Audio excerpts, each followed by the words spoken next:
Assalamu alaikum aus dem winterlichen Pakistan. Hallo. Wir haben hier an diesen wunderschönen Reisfeldern unsere erste Nacht in Freiheit im Land verbracht. Gestern hat uns die Eskorte bis zum Anfang der Autobahn, die nach Islamabad führt, gebracht. Das waren dann noch so 300 Kilometer.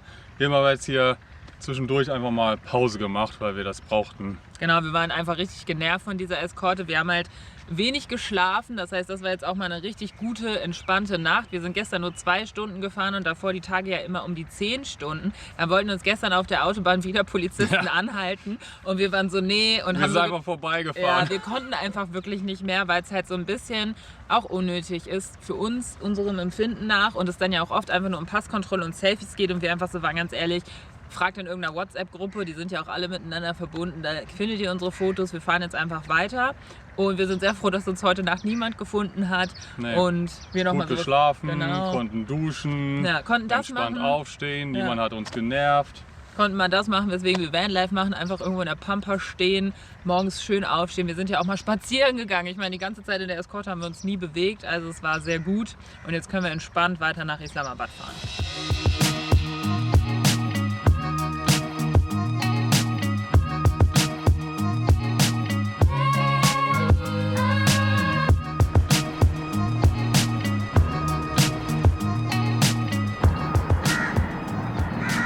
Wir haben es nach Islamabad geschafft. Trommelwirbel, wer hätte das gedacht? Ja, wir sind auch ganz schön kaputt, weil seit dem Persischen Golf sind wir nur Auto gefahren. Ja. 11 Tage lang, 2.500 Kilometer. Was ja für uns überhaupt nicht üblich ist und auch überhaupt nicht das ist, was wir wollen. Weil wir wollen ja langsam reisen, viel sehen, viel erleben und das konnten wir jetzt halt gar nicht. Zu diesem Platz kommen aber alle Leute her. Wir sind auch nicht die Einzigen. Da ist noch ein Italiener, 2 Russen, Belgier.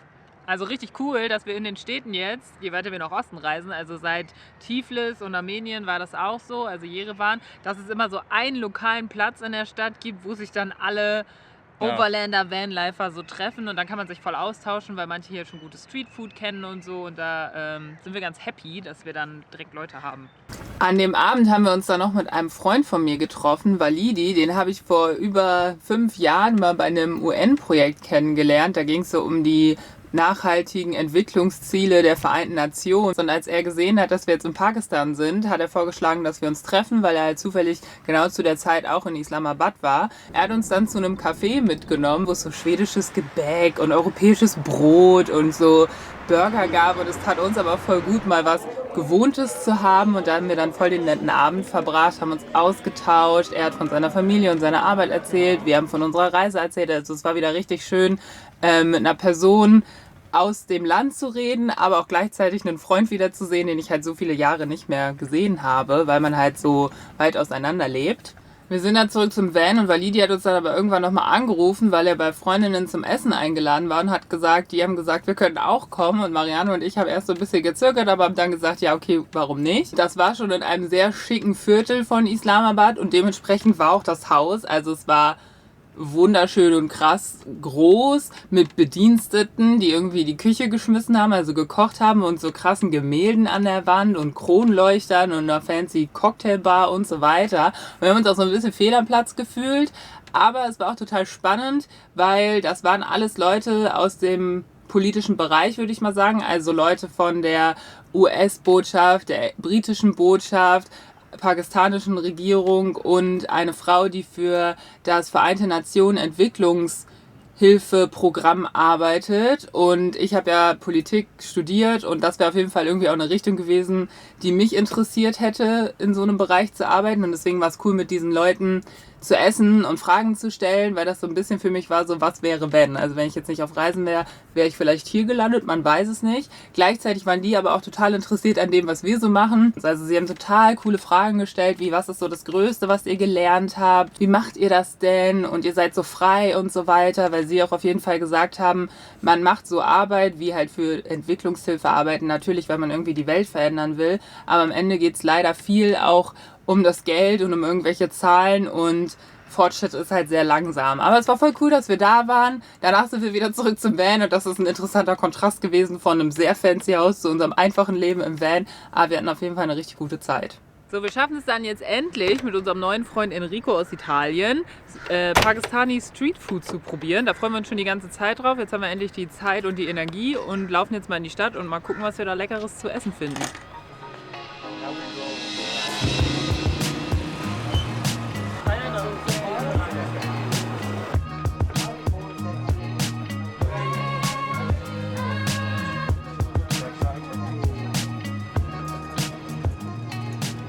Wir sind jetzt beim Restaurant und haben jetzt hier unser erstes richtiges pakistanisches Essen.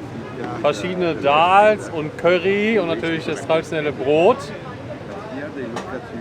Zu diesem Parkplatz, wo wir jetzt auch Enrico kennengelernt haben, kommen lustigerweise alle Reisende, weil hier in der Nähe sind halt die ganzen Copyshops und Agenturen fürs Indien-Visum. Also wir haben da jetzt auch unsere Kopien gemacht, Formulare ausgedruckt, Passfotos und so weiter und das dann halt zu dieser Agentur gebracht, weil es läuft gar nicht mehr über die Botschaft, sondern halt über so Agenturen. Und es empfiehlt sich auch, das möglichst schnell zu machen, weil es dauert mindestens 10 Tage. Und wir haben halt nur für einen Monat ein Visum. Also am besten auch schon, bevor man nach Islamabad kommt, diese ganzen Online-Formulare ausfüllen, alles zusammensuchen, was man braucht, weil wir haben da echt einen ganzen Tag für gebraucht. In der Zeit, in der man wartet, kann man sich dann durch Streetfood futtern und vielleicht auch so ein paar Sachen am Auto reparieren. Während der Polizeieskorte durch Pakistan war es sehr kalt. Und morgens ging der Motor richtig schlecht an und auch das Vorglühlicht ging nicht mehr an. Das ist so eine Vorglühkerze, die, soweit ich verstehe, den Diesel vorher erhitzt, bevor es dann in den Motor geht, wenn man den Motor startet, damit es einfacher geht. Und wenn die natürlich kaputt gehen, dann ist der Diesel kalt und dann startet der Motor nicht so gut, was uns passiert ist. Und ich teste die gerade hier. Ich habe die jetzt mal ausgebaut. Die hier funktioniert noch. Dann wird das heiß und fängt an zu dampfen. Aber die zwei, da passiert gar nichts mehr. Also 2 von 4 Glühkerzen sind kaputt. Deswegen ist das Starten immer sehr schwierig. Mal sehen, ob wir die irgendwo hier finden. Während ich jetzt hier am Motor arbeite und diese Vorglühkerzen rausgeholt habe, habe ich jetzt zufällig endlich mal den kleineren Dieselfilter gefunden. Das ist offensichtlich der alte und das der neue. Also wird, glaube ich, echt mal Zeit, den auszuwechseln.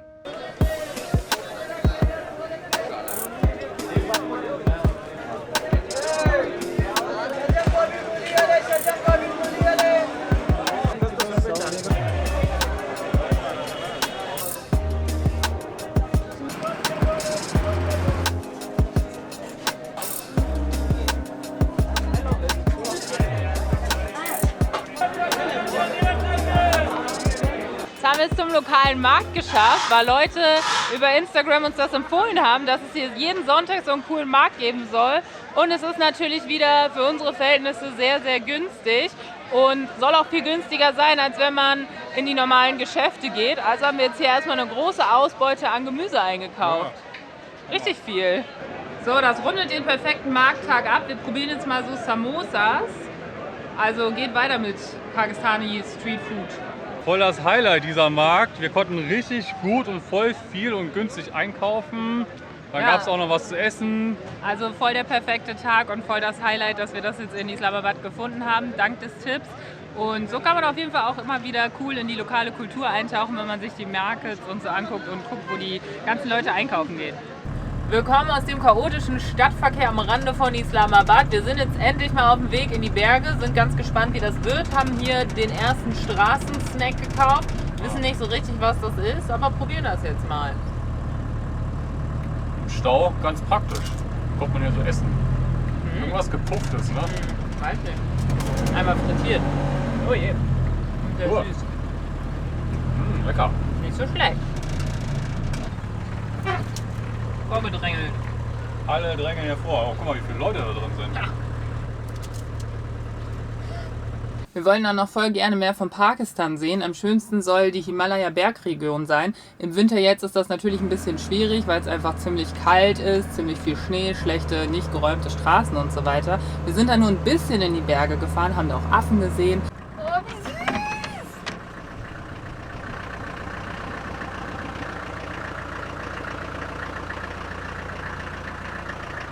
Das war total schön.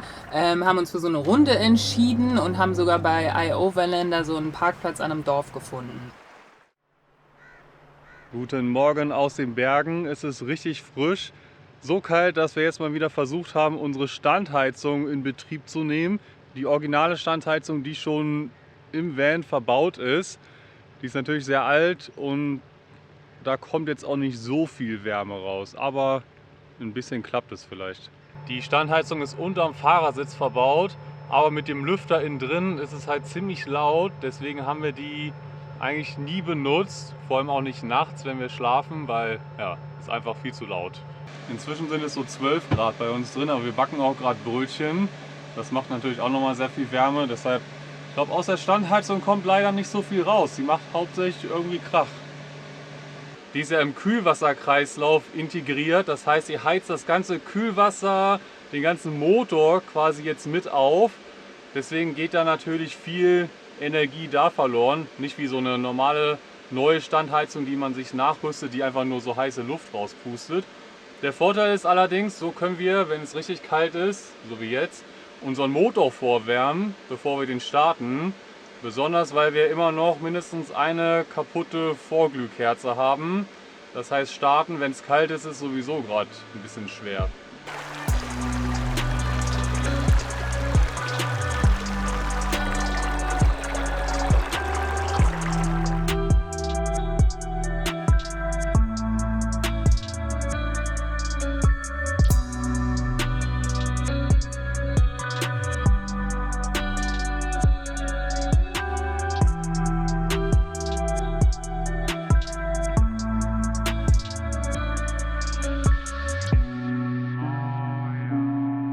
So, wir haben es dann jetzt auch mal geschafft, rauszukommen, bevor die Sonne gleich wieder hinterm Berg verschwindet. Aber wir arbeiten halt auch immer viel am Laptop und so. Videos schneiden, Fotos bearbeiten. Texte schreiben, das dauert alles. Ja, deshalb verbringen wir halt auch viel Zeit im Van, am Schreibtisch, am Computer. So ist das halt. Aber jetzt gucken wir uns mal hier dieses schöne Tal an mit diesem kleinen Dorf. Und jetzt singt auch gerade wieder der Mann in der Moschee. Und wir müssen sagen, das ist der bisher am besten singen kann. Also er kann richtig gut singen. Ja, wir haben schon viele gehört. Also hier sollte es eigentlich einen Wasserfall geben, laut Schilder. Wir haben den jetzt aber nicht gefunden. Und die Leute sprechen leider auch kein Englisch, da konnten wir jetzt nicht nachfragen. Was es hier aber ganz viel gibt, ist ganz viel Plastikmüll. Hauptsächlich so Snackverpackungen, Chipsverpackungen, Getränkebecher. Düm, düm, düm. Jetzt wollten wir eigentlich ja nur gemütlich spazieren gehen. Zack, ist die Polizei wieder da und meint, es ist too dangerous. Und wir sind einfach nur genervt, weil es einfach, wir hatten ja eine friedliche Nacht hier. Hier ist ein Dorf. Wir sind mitten in der Pampa im Nirgendwo. Und es stimmt halt einfach nicht, weil es ist ja auch nicht gefährlich für alle anderen, nur für uns. Und jetzt müssen wir da irgendwie wieder zum Bus und dann kommt der Boss und die sprechen alle nicht gut Englisch. Und es ist einfach nur wirklich anstrengend, weil wir einfach nur in Ruhe gelassen werden wollen und eine beschissene Erfahrung haben, weil wir einfach nicht Pakistan so entdecken können, wie wir das machen wollen.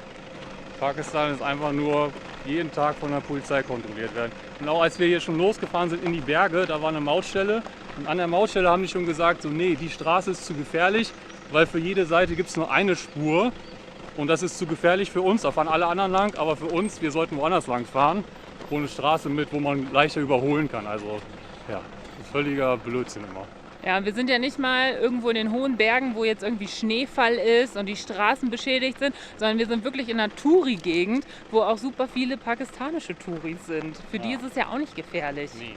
Jetzt mussten wir zurück zum Auto gehen, weil hier auch der Polizeichef jetzt angeblich gekommen ist. Und jetzt führen wir schon dann 20 Minuten die gleiche Diskussion, wo sie sagen, ja eigentlich ist es hier nicht gefährlich, aber bitte kommt mit zu einem anderen Schlafplatz. Und wir sagen, ja wir haben uns hier aber mit Sinn und Zweck dazu entschieden, hier zu schlafen. Und es ist jetzt so ein Schlagabtausch und wir sind jetzt auch kurz davor aufzugeben. Aber irgendwie sind wir auch so ein bisschen, ihr müsst es auch einfach mal verstehen und uns einfach in Ruhe lassen. So, wo liegt das Problem? Sie sagen ja auch, es ist nicht wirklich dangerous. Also der Boss sagt das. Naja, mal gucken. Wahrscheinlich brechen wir gleich ein und fahren entweder zurück nach Islamabad, was ziemlich lange dauern wird, oder schlafen halt echt bei dieser Polizeistation. Aber irgendwie wollen wir auch mal sagen, so geht's halt nicht. So kommen halt nicht viele Touris nach Pakistan ohne Hotelreservierung und Trekkingtour gebucht.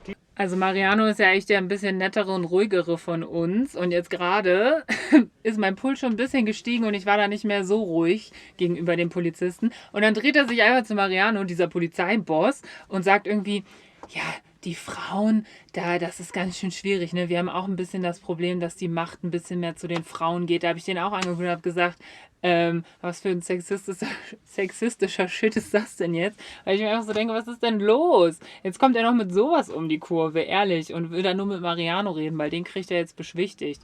Naja, jetzt durften wir hier wieder reingehen und die diskutieren jetzt und rufen noch mit anderen an.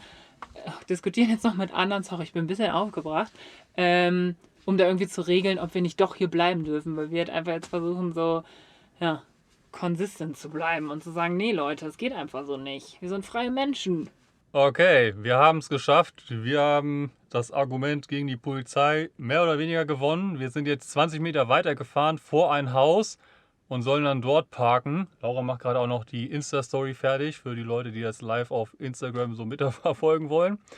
Aber dann werden wohl jetzt 2 Polizisten hier die Nacht in diesem Haus, vor dem wir jetzt campen, die Nacht auf uns aufpassen. Wir so, danke, braucht ihr nicht, aber wenn ihr das machen wollt, ist nicht unser Problem.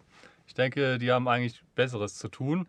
Ja, und die sind ja auch so nett. Der hat auch noch gesagt, so ja, wenn ihr irgendwas braucht, Wasser, Essen, bla bla bla, ihr seid unsere Gäste, wir tun alles für euch. Wir so, nein, danke, wir wollen einfach nur in Ruhe gelassen werden. Naja, aber jetzt können wir einfach hier bleiben, können gemütlich essen, schlafen, morgen früh nochmal rumlaufen und dann wollten wir morgen eh zurück nach Islamabad. Ja, also Pakistan mit dem Van, das ist keine gute Idee. Ich bin so aggro! Am Ende sind wir im Dunkeln doch 4 Stunden zurück nach Islamabad gefahren, weil sobald wir irgendwie ausgestiegen sind, waren die sofort mit der Taschenlampe da. Die haben sich irgendwie die ganze Zeit auch so laut unterhalten, also es wäre eh keine gute Nacht geworden. Und auf dem Weg, dann haben wir gesagt, okay, wir fahren jetzt. Und die so, ja, Moment, wir organisieren euch eine Eskorte. Wir so, nee, danke, brauchen wir nicht. Wir sind dann einfach weggefahren. Eine kurze Zeit später kam dann da so ein Polizeiauto, die uns dann so hinterher gerast sind und uns unbedingt eskortieren wollten. Und dann irgendwann hat das wohl gewechselt und da haben uns andere auch wieder angehalten und wir so, wir fahren einfach auf der Autobahn nach Islamabad, ihr müsst uns jetzt hier nicht eskortieren. Also wieder richtig nerviger Abend. Ja, und jetzt sind wir halt hier im Islamabad und hier ist irgendwie der einzige Ort in Pakistan, wo wir bisher in Ruhe gelassen werden. Obwohl ja das Auswärtige Amt momentan davor warnt, in die großen Städte zu fahren. Und wir sagen ja auch immer, okay, wir fühlen uns eigentlich irgendwo in der Natur, im Dunkeln, irgendwo in den Bergen sicherer als jetzt in der Großstadt. Naja, so hatten wir jetzt halt mehr Zeit zum Videoschneiden, Reparaturen erledigen und wir haben dann sogar in der Nähe von Islamabad doch noch einen Ort gefunden mit etwas schöner Natur, wo wir ein bisschen mal aus der Stadt rauskommen konnten. Um mal aus Islamabad ein bisschen rauszukommen und uns die Beine zu vertreten, sind wir jetzt mit unseren anderen Campingfreunden, Freddy und Clément aus Frankreich und UK, hier in so einem Art Dschungel unterwegs. Richtig spannend, wir haben auch schon so Affen gesehen, hier ist so Wasserfall, Palmen, richtig schön. Und heute ist auch mal sehr warm und angenehm, gestern hat es voll geregnet, ein bisschen Entspannung hier.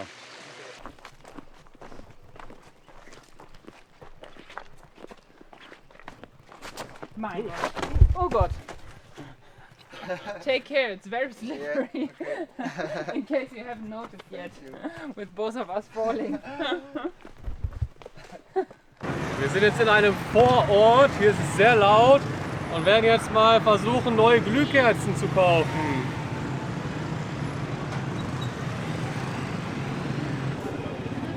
Ja, so stellt man sich ja Pakistan vor, nicht wie in Islamabad, wo es alles so neu und, keine Ahnung, aufgeräumter ist.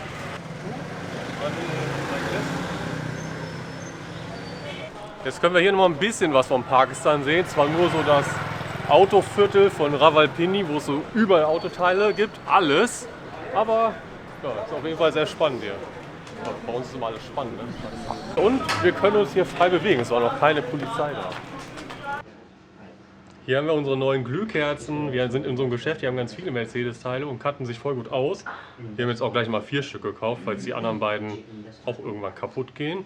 Und wir haben ein Problem mit unserer Lichtmaschine, wenn wir unseren Ladebooster anhaben. Manchmal, wenn wir schalten und dann der Motor wieder anläuft, dann macht so ein Geräusch und das ist wahrscheinlich das Lager. Und die meinten, die können das wechseln. Und es dauert so 2 Stunden und dann machen wir das lieber jetzt hier. Wir dachten ja eigentlich, wir fahren jetzt mit dem Mechaniker in seine Werkstatt, aber nee, wir machen das einfach hier, weil wir sind vielleicht auch zu groß. Jedenfalls bauen die da jetzt erstmal irgendwie die Lichtmaschine ab oder lösen die vom Keilriemen. Ja, und holen dann das Lager raus, um das dann zu ersetzen. Aber lustig, das jetzt hier an dieser sehr lauten, chaotischen Straße zu machen.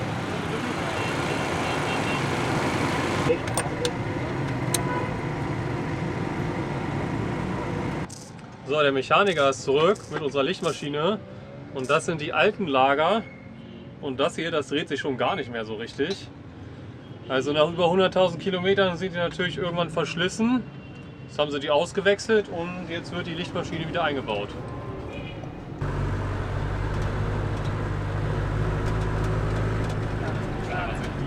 Die trommeln so. Ja, was mal, guck mal die da an. Ach du Scheiße. Weiß ich nicht. Oh, mit so armen Pferden, ey. Oh Mann, ey.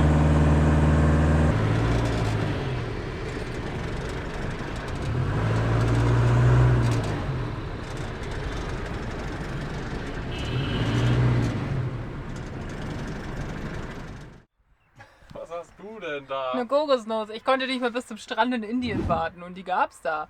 Und es ist, man kann jetzt das da drinnen trinken und dann den Rest essen. Toll. Also wir müssen uns die teilen, weil ich wollte es erstmal ausprobieren. Schmeckt ganz gut. Es ist soweit, wir können unser Indien-Visum abholen. Eine richtig blöde Sache. Wir hatten ja ganz Zeit, weil wir ein bisschen Stromprobleme haben. Wir haben ja so ein kleines extra Solarpanel, das hatten wir die ganze Zeit draußen immer so, dass wir es in die Sonne stellen konnten. Und haben es halt nachts draußen gelassen. Aber es war halt so mit dem Kabel alles fest. Aber heute Morgen ist das Solarpanel jetzt weg. Unsere französischen Freunde haben das jetzt auch bekommen und fahren da jetzt auch gerade mit ihrem Fahrrad hin. Und dann kann es heute weitergehen Richtung Lahore. Ja, richtig aufregend. Wir sind jetzt zurück von der Visumsagentur und haben unser Visa abholen können und haben aber leider nur 3 Monate und ein Single Entry bekommen, anstatt wofür wir eigentlich gefragt haben. Also eigentlich haben wir für 1 Jahr und mehrere Entries gefragt, aber haben gehofft, dass wir 6 Monate und Double Entry kriegen, damit wir halt nach Nepal fahren können und dann nach Indien zurückfahren können, ohne dass man ein Visum neu beantragen muss, weil das kostet halt immer 100 €. Und jetzt haben wir, wie die meisten hier, nur 3 Monate und Single Entry bekommen. Was echt uns jetzt ganz schön nervt so ein bisschen, weil wir uns wirklich Mühe gegeben haben mit der Bewerbung und so weiter. Wir hoffen jetzt einfach, dass wenn wir jetzt weiterfahren, in Lahore sind, da noch ein paar Sachen erledigen können und dann nach Indien fahren können, dass wir dann einfach mal wieder so einen Aufschwung bekommen. Weil Pakistan war echt, im Vergleich zum Iran hatten wir einfach wieder super viel Pech und so. Und wir wollen jetzt gar nicht viel rumheulen, uns geht es immer noch gut und so. Essen ist gut, aber ja, nach dem Iran ist das jetzt schon so ein leichter Dämpfer und wir hoffen, dass wir einfach jetzt wieder einen Aufschwung kriegen und dann wieder bessere Zeiten sind. Das ist ja im normalen Leben so und auch auf Reisen, dass das Leben irgendwie wie so eine Achterbahn ist mit vielen Höhen und Tiefen. In der nächsten Folge wird tatsächlich alles besser. Ja, die winken alle! Wir erleben mit das Verrückteste, was uns hier auf unserer Reise passiert ist. Das und mehr aber nächste Woche.